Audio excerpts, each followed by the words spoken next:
This is Dr. Chris's Radio Horror Show here on WCW. Now in the month of October, and what better band to kick off the beginning of the Halloween season than the band October Noir returning to the Radio Horror Show. It's been about 5 or 6 years, but the PR person who's been William, who has been gracious enough to hook us up with some amazing Gothic Noir bands, happened to send us a PR email, and I was like, hey, those guys have been on the show before, all the way from Florida. Thank you guys for coming back on the show. I think the last time you guys came on was around the time you were formed, 2016, 2017. Yeah, back in 2017, man. It was the original members with Troy and Jackie. Yes. So what you guys have changed members? Can you talk about what changed, what happened, or? Yeah, it was honestly, man. It came down to differences of writing, opinions, and musical direction. And as it does happen, as long as you guys are all on good terms and everyone's still happy and fantastic with each other, that's all that really matters. Right. Yeah. Everything's pretty much smoothed out. They've gone about their merry way. We've gone about ours. So. And your new album out is now Fate, Wine, and Wisteria? Correct. What does Wisteria mean? I know what Fate is and I know what wine is, but I'm not familiar what Wisteria is. Yeah, Wisteria is actually based off of the plant or the flower, quote unquote, which is symbology of power and wisdom, things of that nature. You guys are so popular as a band, you have your own wiki page. Did you know that? Yeah, man, it's kind of weird. We didn't create it though, so.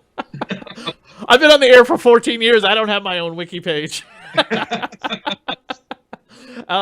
This coming October 15th, even though it's not a day we broadcast on, but the October 15th is actually a Friday, so it's technically October 17th. It will be the 14th anniversary of this show.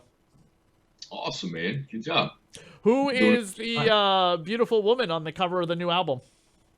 That was somebody we commissioned out for just modeling purposes. She comes in both green and then regular skin tone in the two different pictures that I've seen. I think all of it was pretty like a pale green almost. There's 13 tracks on this album. Correct. Yeah, there's 10 Wow. 10 full-length songs and then 3 instrumentals that they work as like book chapters. That is awesome. That is a lot of music for an independent band to put on one album. That's fantastic. Yeah, well, the whole second album had 10 tracks. That was an hour and a half long, which we had to scale it back to 80 minutes for CD fitting purposes. But yeah, we try to give the full extent. If people are going to pay us, we at least want to get their money's worth out of it. So when you have to scale back albums for songs, is it a matter of like editing the song out lyrics, or is it cutting songs out that you'll save for later? So a lot of what we had to do with some of the tracks on the second was we actually had to cut whole parts out of it to where it just got too long, and then some of them were so extensive we just trimmed them back, and it basically we made it more of a mature way of it occurring. So currently all the digital versions have the full lengths, and then the CDs have the cutback tracks, but we'd like to eventually have it where we can rip those out and put up the proper edited tracks for it where it'll be better. Just out of curiosity, is this model Kyrie Coffin? No. Okay, all right. She looks just like a friend of mine who's now a suicide girl. Nope, definitely not her. Okay. Are all the songs on the album safe for airplay? I believe so. I don't know if we have any swearing in any of it, to be honest with you. That's good. Sometimes Well, I feel like there's an unnecessary amount of swearing and cussing in a song that kind of takes away from it, and then it's just like, wow, that song was fine, and then all of a sudden they're swearing, and it's like, I have no problem with swearing. I mean, I do a lot of it on my so I do podcast, and when we podcast, we drop the F-bomb left and right when we hate something. But sometimes I feel like, and that's a review, of course, but sometimes I feel like I'm listening to a song and all of a sudden they're swearing. I'm like, why?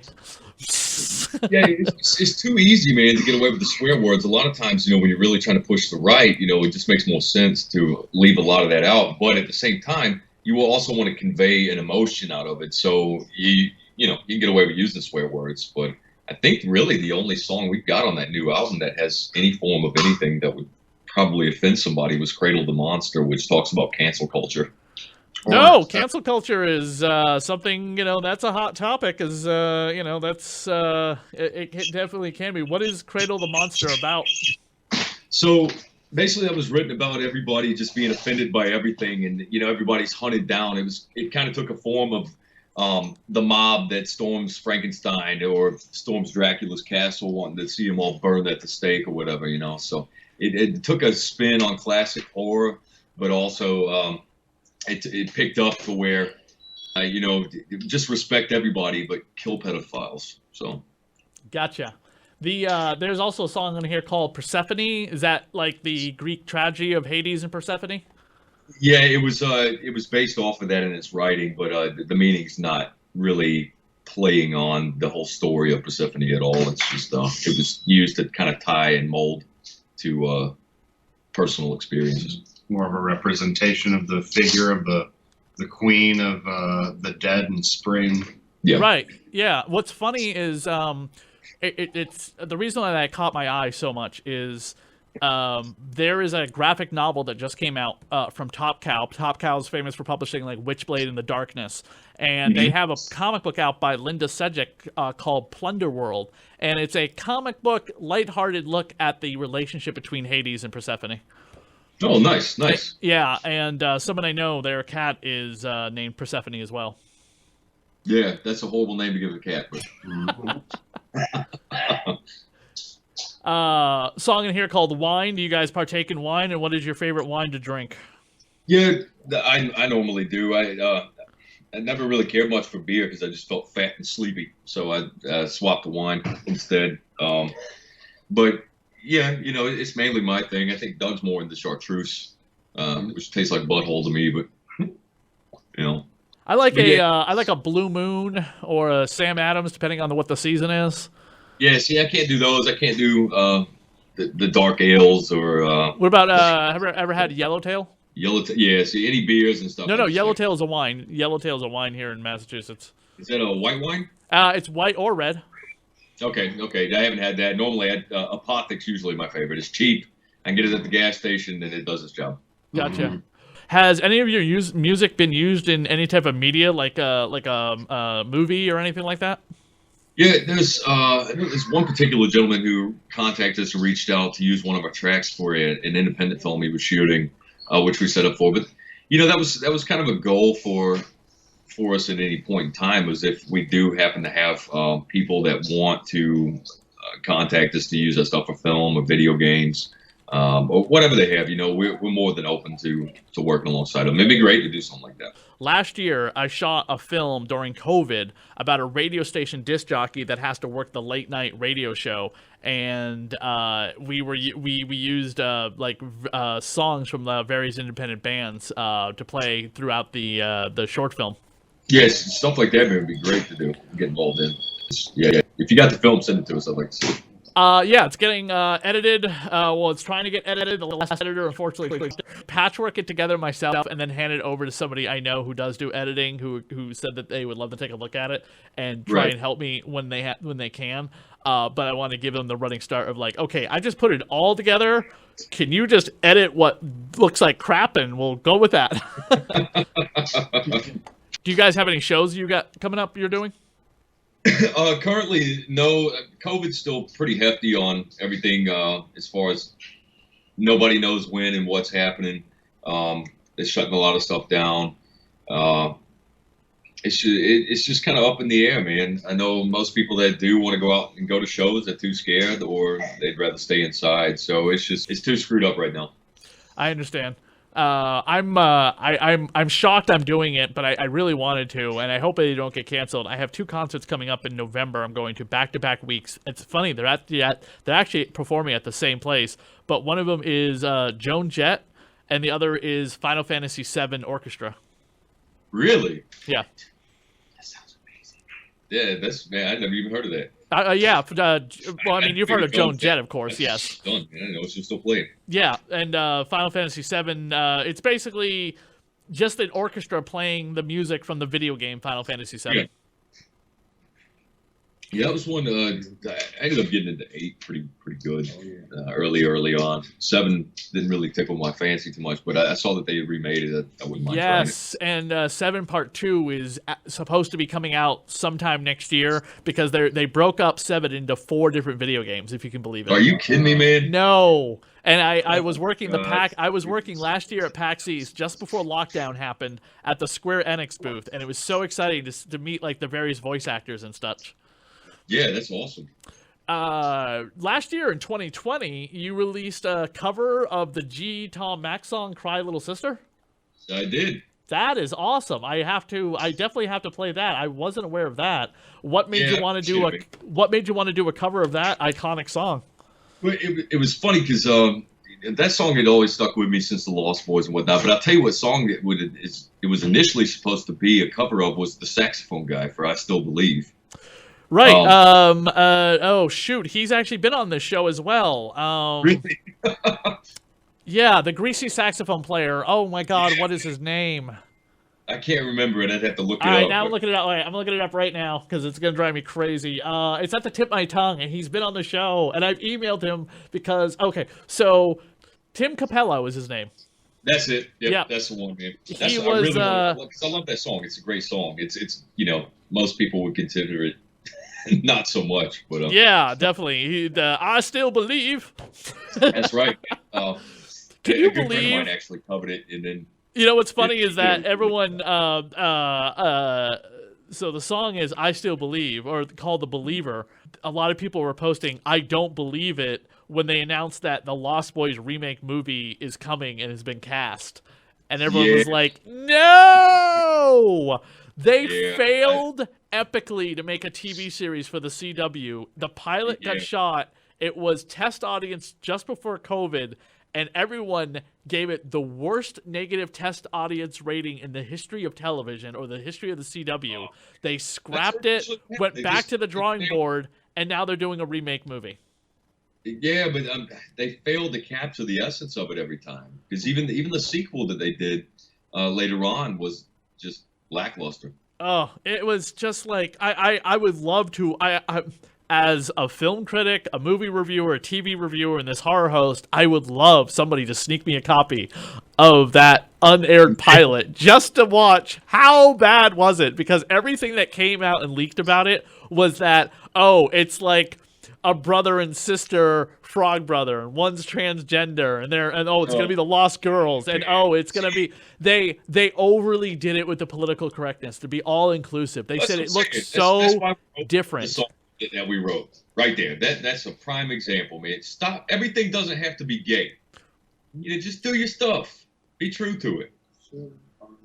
It was just so unrecognizable. They said they were all like, a lot of people who watched it said I was all for like a couple things they changed, but they made it so unrecognizable it wasn't even the Lost Boys anymore.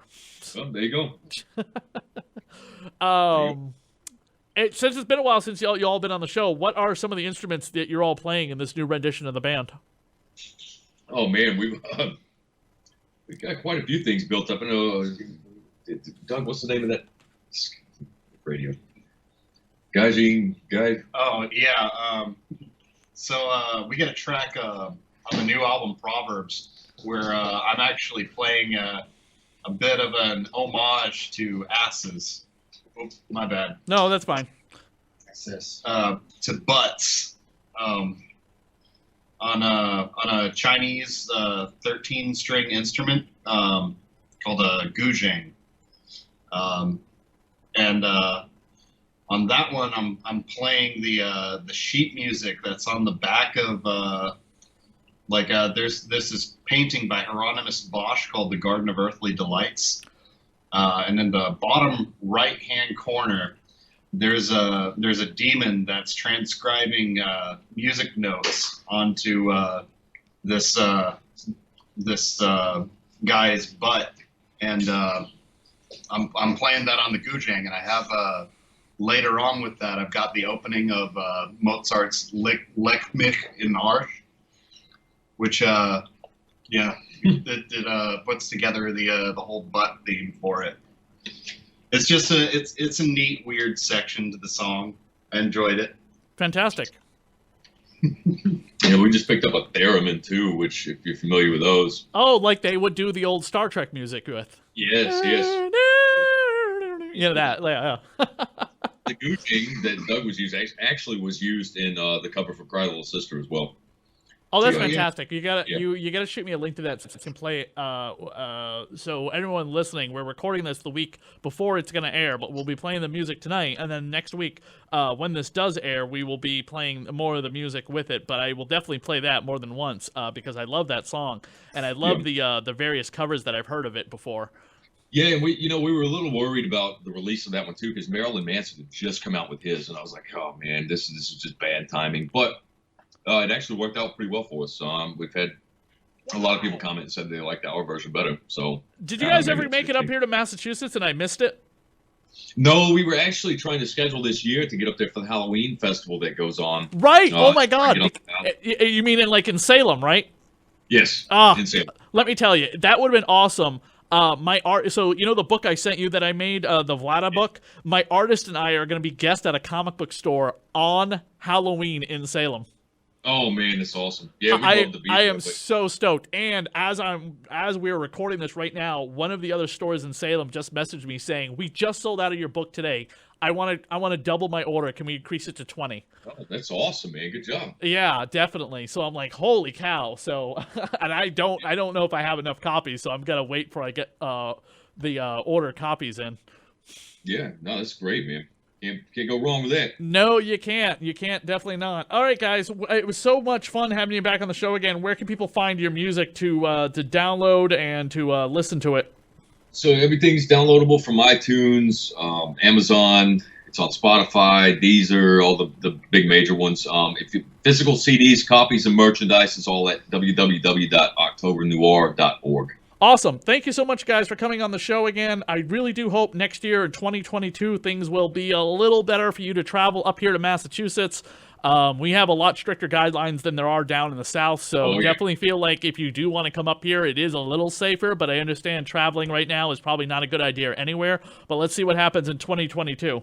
And if you do come up here, give me a ring-a-ding-ding to stop by the studio or I'll meet you out in Salem. We'll absolutely do it, Chris. Thank you. Thank you so much, guys.